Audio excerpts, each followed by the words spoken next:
be renewed in our mind, because teaching is so important. What we're taught affects our thought. And, of course, what we think affects what we do and how we do it. Right. And so we're going to see that as we go through this, how important teaching is here, especially this chapter in Revelation.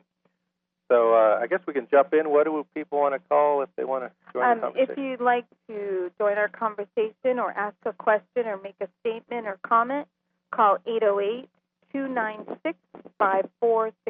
We're on live from the island of Maui. So we are live. Today is Saturday the 20th, and we're watching the Arizona game with the volume down. So you can do. I can't look. I'll get distracted from time to time. So anyway, go ahead and turn that volume down and turn us up. So we're going to jump into Revelation chapter 2. Mike, you want to start here? Sure. To the angel of the church in Ephesus write, the one who holds the 7 stars in his right hand, the one who walks in the middle of the 7 golden lampstands, says this: I know your deeds and your toil and your perseverance, and that you cannot endure evil men. You have tested those who call themselves apostles but are not, and have found them to be false. And you have perseverance, and have endured hardships for my name, and have not grown weary. But I have this against you. How about we stop with verse 3 and all the things that were good here? Okay. And then we'll pick up with what's not good. So my first thoughts in the angel of the church of Ephesus, again, we looked at that word could mean spirit, the spirit of that church. Same Greek word, same word used when Jesus said, the children behold the face, their angels do always behold the face of your Father which is in heaven. Could mean their spirit, could not. But I don't believe there's an individual over a church of a city, because if you look at Titus 1:5, it says, appoint elders in every city. So we see that in Acts chapter 20, that the elders of Ephesus, this very church, came out to meet Paul as one. Really, if you get the revelation of that there's elders in a city, and there's no, in this sense, a very good sense, there's no division there saying, I'm Apollos, I'm of Apollos, I'm of this denomination, I'm of that denomination, that these things, Paul says, are fleshly. These kind of little, cliques, divisions, calling ourselves really under any other name other than Jesus. Any other denominational name draws a line and prevents this unity. That's the Lord's Prayer, that they may be one, John 17, right? And so the denominational lines come down in Revelation when we see that there's one church in one city. You're going to see every church in the New Testament addressed as one church in one city. And so that's a clear revelation to each church in Colossia and in Ephesus and every city, one church, and no other name except the name of Jesus did they identify with. So let's just maybe consider that, set that on the shelf. So go ahead, Mike, if you want to jump in on that. Or not. But well, I'm just looking at the first 3 verses, and I'm seeing again the 7 stars in his right hand, the 7 churches, and Jesus is walking amongst them. He's examining them. And basically the churches are getting a midterm. There's still time to change their grade. It's not a final grade. Jesus is basically giving them like for a student, let's say, they're getting a progress report. And he has a lot of good things. He knows their deeds, their toil, their perseverance. They tested those who claimed to be called of God and found them to be false. Those are good things. They've persevered. They've endured hardships for Christ's name. They haven't grown weary. So that's a lot of good things Jesus has to say about them. The church in Ephesus was a major city. That's where one of the 7 wonders of the ancient world was, the Temple of Artemis, which is also mentioned in the book of Acts. So it's a very large city. There's a lot of idols in there, a lot of heathen and pagan practices, and Christ decides to plant his church there. And he has a lot, he has a lot of good things to say about them. I think in the book of Ephesians, he has there's no correction at all.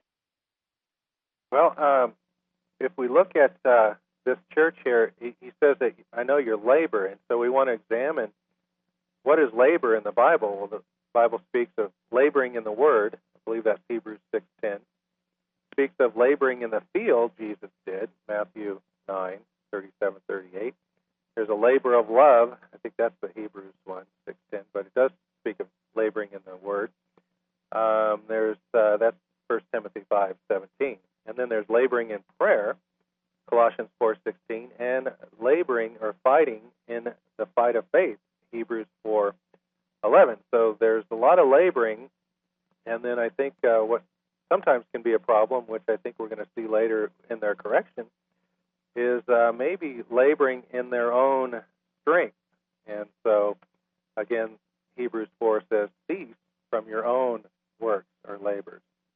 So that might be, their strength could have turned into, there's a fine line where there could have been some weakness come out of it. So that's something to examine. And then it says that they found these apostles that were not and found them liars. And again, this gives a heads up on the signs of the time, because there's false apostles, really, false teachings, and 2 Corinthians 11 speaks of that. It's, preaching another gospel even, another Jesus.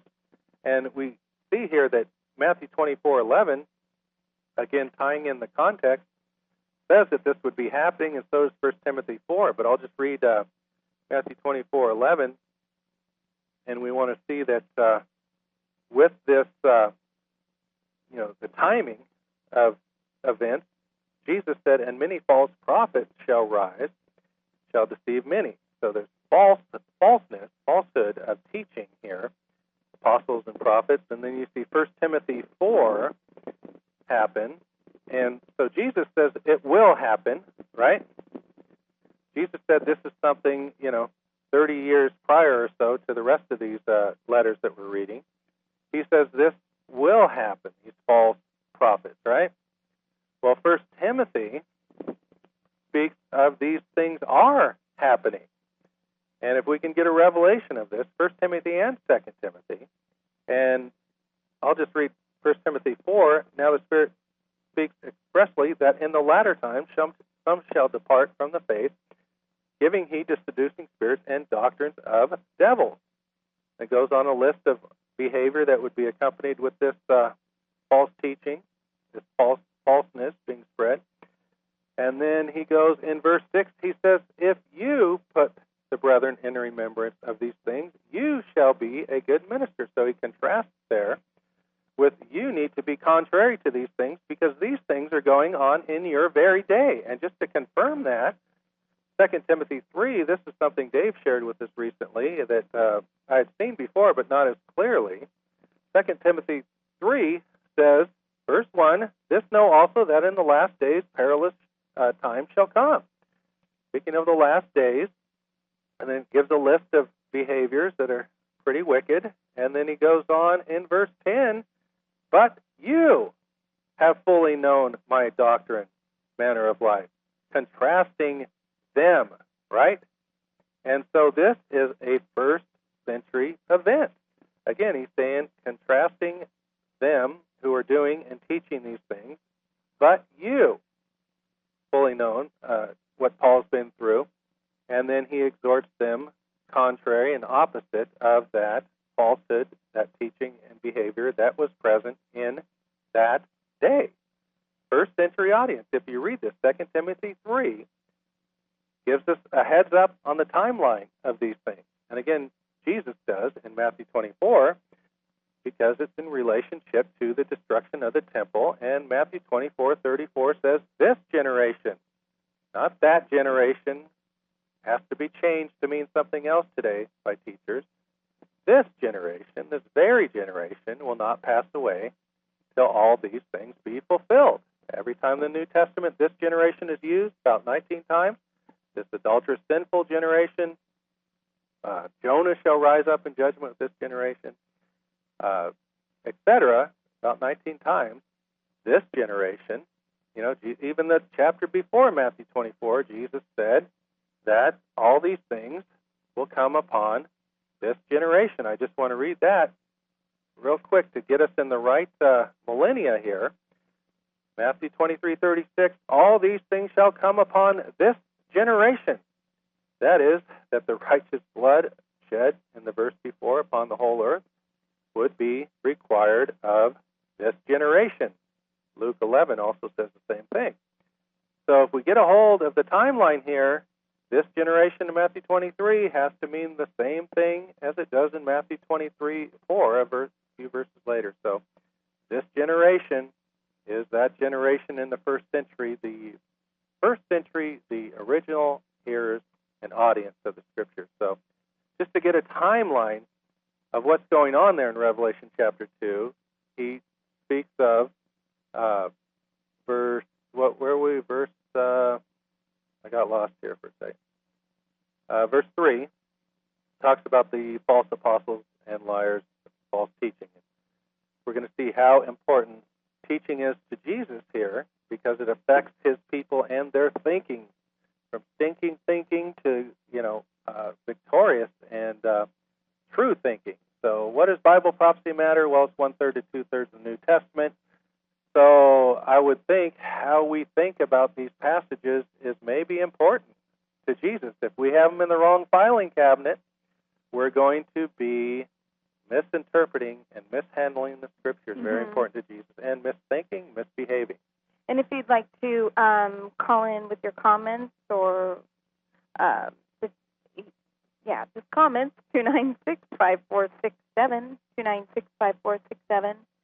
And what a man thinks, so he is. Is misthinking a word? I think I just... It doesn't matter.